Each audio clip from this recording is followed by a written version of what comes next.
ರೈತರು ನಾಡು ತುಮಕೂರು ರೈತರಿಗೆ ಇದು ಬಂಗಾರದ ಸುದ್ದಿ. ರಾಜ್ಯದ ಇತಿಹಾಸದಲ್ಲೇ ಮೊದಲ ಬಾರಿಗೆ ಕೊಬ್ಬರಿಗೂ ಚಿನ್ನದಂತ ಬೆಲೆ ಸಿಕ್ಕಿದೆ.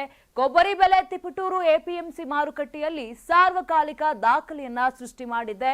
ಕ್ವಿಂಟಾಲ್ ಕೊಬ್ಬರಿಗೆ 26,167 ರೂಪಾಯಿನಷ್ಟು ಬೆಲೆ ಏರಿಕೆಯಾಗಿದೆ.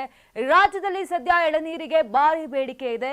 ಕೇರಳ, ತಮಿಳುನಾಡಿನಲ್ಲೂ ತೆಂಗು ಇಳುವರಿ ಕುಸಿದು ಕರ್ನಾಟಕದಿಂದ ಹೆಚ್ಚಾಗಿ ರಫ್ತು ಮಾಡಲಾಗ್ತಿದೆ. ಹೀಗಾಗಿ ಕೊಬ್ಬರಿಗೆ ಬೆಲೆ ಏರಿಕೆಯಾಗಿದೆ.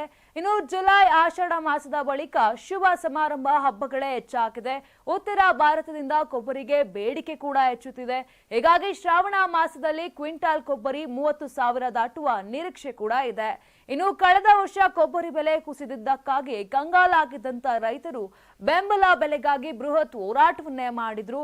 ಕೊನೆಗೆ ಕೇಂದ್ರ ಸರ್ಕಾರ 12,000, ರಾಜ್ಯ ಸರ್ಕಾರ 1,500 ರೂಪಾಯಿ ಹಾಕಿ ರೈತರಿಗೆ 13,500 ರೂಪಾಯಿ ದೊರೆತಿದ್ದೇ ಹೆಚ್ಚು ಬೆಲೆಯಾಗಿತ್ತು. ಈ ವರ್ಷದಿಂದ ಎಪಿಎಂಸಿ ನಿಯಮಗಳಲ್ಲಿ ಬಹಳಷ್ಟು ಬದಲಾವಣೆಯಾಗಿದ್ದು ಮಧ್ಯವರ್ತಿಗಳ ಹಾವಳಿ ತಪ್ಪಿಸಿ ರೈತ ಸ್ನೇಹಿ ವಾತಾವರಣವನ್ನ ನಿರ್ಮಾಣ ಮಾಡಲಾಗಿದೆ. ಇದರ ಪರಿಣಾಮ ರೈತನ ಕೊಬ್ಬರಿಗೆ ಈ ಬಾರಿ ಉತ್ತಮ ಬೆಲೆ ದೊರೆಯಲು ಪ್ರಾರಂಭ ಕೂಡ ಆಗಿದೆ. 1 ತಿಂಗಳಿಂದ ನಿರಂತರವಾಗಿ ಕೊಬ್ಬರಿ ಬೆಲೆ ಏರುತ್ತಲೇ ಇದೆ. ಇನ್ನು 2025ರ ಮೇಯಲ್ಲಿ ಕ್ವಿಂಟಾಲ್ ಕೊಬ್ಬರಿಗೆ 18,000 ರೂಪಾಯಿ ಇತ್ತು. ಜೂನ್ 23ರ ವೇಳೆಗೆ 26,211ಕ್ಕೆ ಏರಿಕೆಯಾಗಿತ್ತು. ಕೇವಲ 50 ದಿನಗಳ ಅಂತರದಲ್ಲಿ ಬರೋಬ್ಬರಿ 8,167 ರೂಪಾಯಿ ಏರಿಕೆ ಕಂಡಿದೆ. ಇನ್ನು ಕೊಬ್ಬರಿ ಬೆಲೆ ಏರಿಕೆಯಿಂದ ಕೆಲವೇ ದಿನಗಳಲ್ಲಿ ಕೊಬ್ಬರಿ ಆಧಾರಿತ ಉತ್ಪನ್ನಗಳ ಬೆಲೆ ಏರಿಕೆಯಾದ್ರೂ ಆಶ್ಚರ್ಯವಿಲ್ಲ. ಇನ್ನು ಕೊಬ್ಬರಿ ಬೆಲೆ ಏರಿಕೆಯಿಂದ ಕಲ್ಪತರು ಜಿಲ್ಲೆಯ ರೈತರಿಗೆ ಭರಪೂರ ಆದಾಯ ಬರುವ ನಿರೀಕ್ಷೆ ಕೂಡ ಇದೆ.